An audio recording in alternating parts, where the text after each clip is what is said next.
A man stormed into the military zone with a gun, snatched the automatic rifle from the guard, and fled. The supermarket owner, who heard the gunfire, saw a shadow pass by and was too terrified to make a sound. Fortunately, the man's goal was merely to steal the rifle. Soldiers from the base came out to investigate and found a comrade shot and lying on the ground. Meanwhile, the assailant had changed his clothes and boarded a bus, narrowly missing a police car. When he got home, he asked his wife to cook, but she demanded money from him.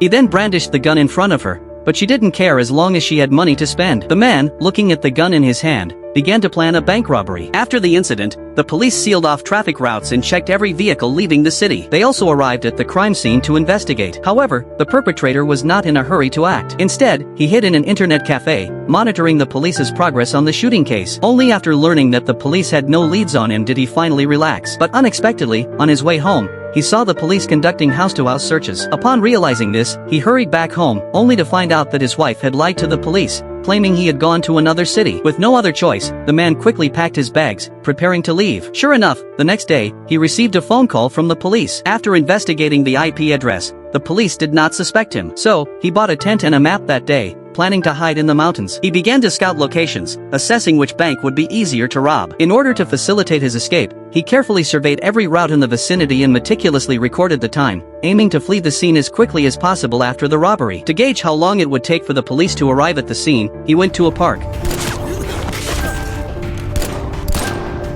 When citizens heard the gunfire, they promptly called the police, who arrived at the scene half an hour later. After calculating the timing, the man was ready to act. That day, someone had just withdrawn money from the bank.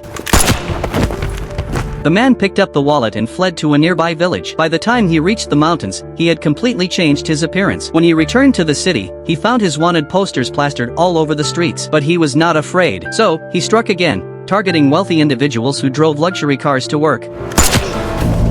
After taking the wallet from the car, he changed his clothes in another location, just as he had done before. Since no clues were found at the scene, the police appealed to the public for information. Unbeknownst to them, the perpetrator had already taken a bus and escaped back home.